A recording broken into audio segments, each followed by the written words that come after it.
안녕하십니까, 정지훈입니다. 2020년 4월 7일 장전 체크포인트입니다. 전날 미국 시장이 코로나19에 있어서의 정점을 찍었다라는 그런 기대감의 폭등으로 마무리가 좀 되는 그런 모습이었습니다.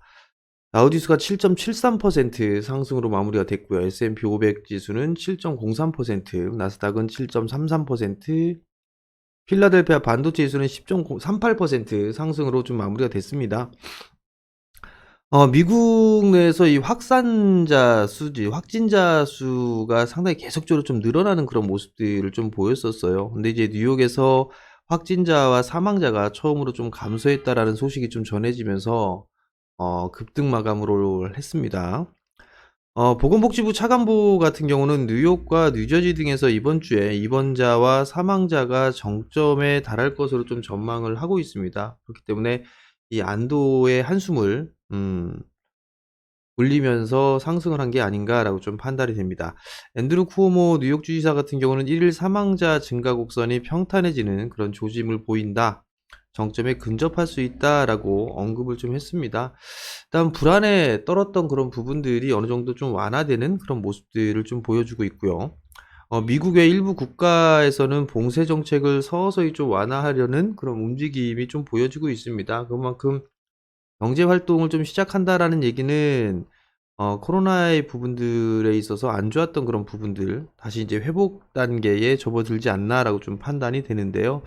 아직까지는 좀 이르지 않나라고 좀 판단이 됩니다. CNBC에서는 아직 판단하기엔 이르지만 미국의 신규 확진자 수가 줄어들고 있다. 이 부분들에 투자자들이 용기를 얻고 있다라고 소식을 좀 전했습니다.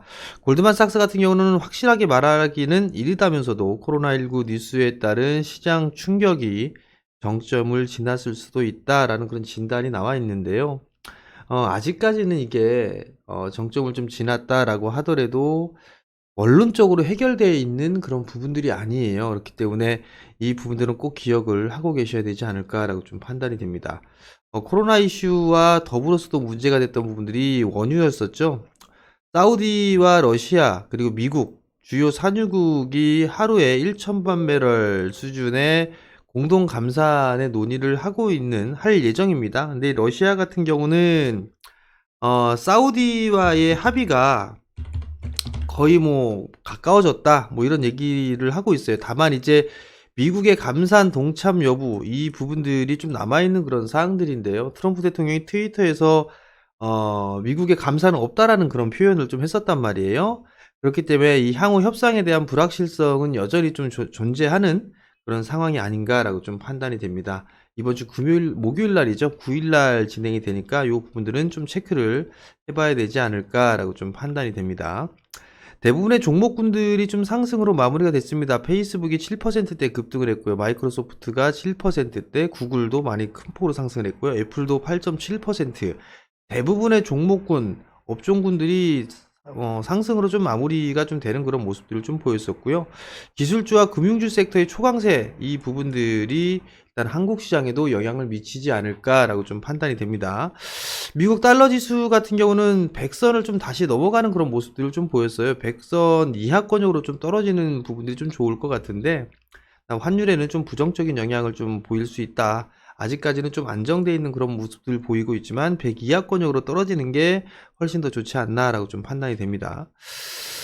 변동성 지수 같은 경우는 공포지수라고 좀 불리죠. 점진적으로 안정을 찾아가는 그런 모습들을 좀 보여주고 있어요. 그렇지만 아직까지 끝난 시점은 아니다라고 좀 판단이 되고 있습니다. 이번 주 목요일 날 유가감산회의가 있고요. 그리고 미국의 실업수당 청구 건수 등의 지표 발표가 있어요. 그러면 변동성이 좀 확대될 가능성을 좀 염두에 둔 그런 전략이 좀 필요하지 않나라고 좀 판단이 되고요. 하이힐드 채권 스프레드 같은 경우는 다시 상승으로 좀 돌아서는 모습이에요. 고점 돌파가 나오게 된다라면 신용등급이 낮은 기업들의 파산 소식이나 뭐 어려움이 가속화될 그럴 가능성이 있어요. 자금 조달에 있어서의 어려움을 거칠 수 있는 그런 부분들이기 때문에 이 추이는 좀 더 계속적으로 좀 봐야 되지 않나라고 좀 판단이 됩니다. 원유 선물 같은 경우도 20달러 부근에 저점으로 해서 반등이 나와주고 있는 그런 상황들입니다. 근데 오펙 플러스의 원유 감산 논의가 예정되어 있는 그런 상황인데 러시아 쪽에 있어서 러시아 쪽에서 사우디와 좋은 그런 의견을 나눈 것으로 좀 판단이 되고 있어요. 그렇지만 미국 쪽에서 감산 이 부분들이 동참을 할지 이 여부는 아직까지 모르겠습니다. 그렇기 때문에 요 부분들에 따라서 유가에 대한 흐름은 요동치지 않을까라고 좀 판단이 되는데요.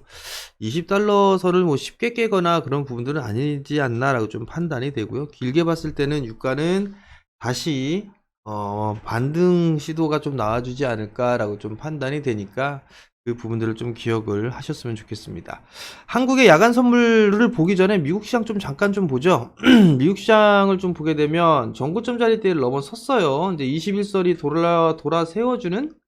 돌려 세워주는 각도가 좀 둔화되는 그런 모습들을 좀 보여주고 있는 그런 상황들인데, 하락폭으로 따져보게 된다면 약 8,200 정도예요. 절반 되돌림 자리대가. 이 8,200짜리대까지는 조금 더 상승 여력은 좀 남아 있다라는 거. 그리고 이렇게 보이게 된다라면 8,200 언저리대까지는 추가적인 반등 시도가 좀 나와줄 수 있다라는 부분들 좀 기억을 하시고요. S&P 500 지수도 마찬가지로 보게 되면 절반의 되돌림 자리대가 한 2,800 언저리가 좀 되겠네요. 오늘로써 382 조정 때까지도 나왔는데요. 일단 추가적인 반등 시도는 좀 나와줄 수 있지 않을까. 다우지수도 마찬가지로 21선을 넘어서는 그런 모습들이 좀 나와주는 만큼 시장에 있어서는 좀 더 추가적인 상승 시도는 더 나올 수 있지 않을까라고 좀 판단이 됩니다.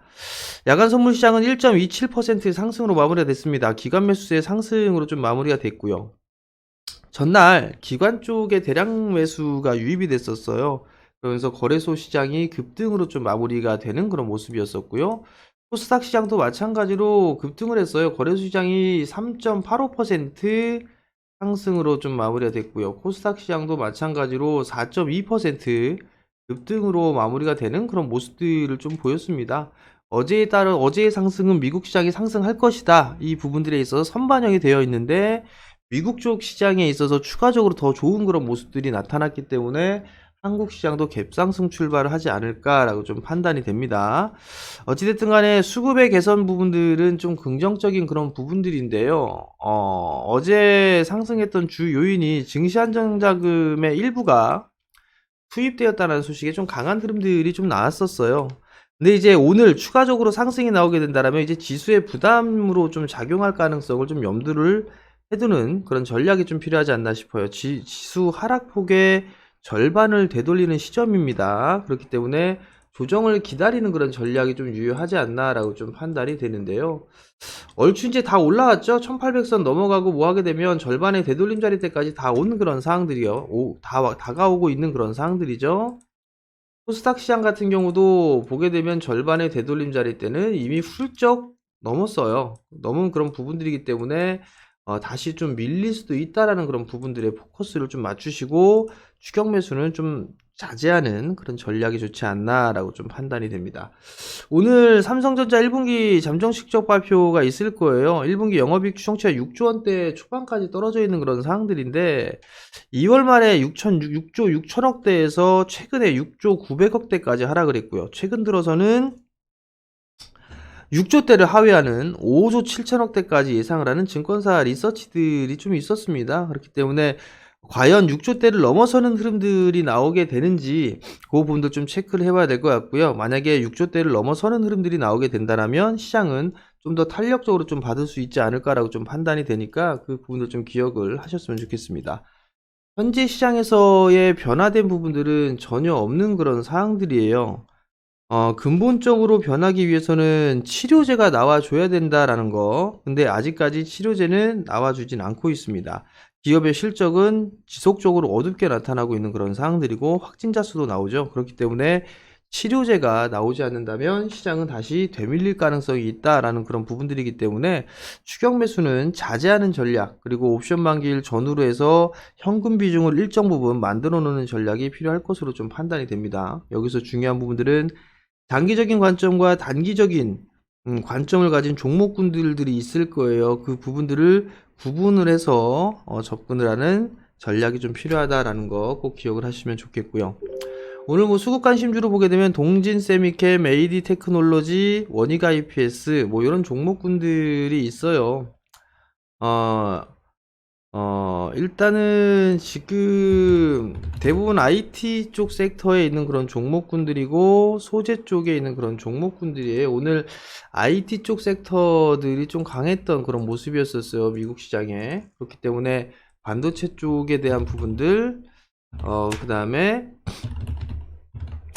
IT 쪽, 삼성 쪽과 관련되어 있는 그런 종목군들의 흐름들이 좀 더 괜찮지 않나라고 좀 판단이 되고요. 삼성전자의 실적이 괜찮게 나오게 된다면 이들 종목군들도 나름대로 좀 괜찮게 전개가 되지 않을까라고 좀 판단이 되거든요. 뭐 동진세미캠도 마찬가지고 추가적인 상승 시도는 좀 나와줄 수 있지 않을까라고 좀 판단이 되니까 오늘 장에 좀 관심 있게 보시면 좋지 않나라고 좀 판단이 됩니다.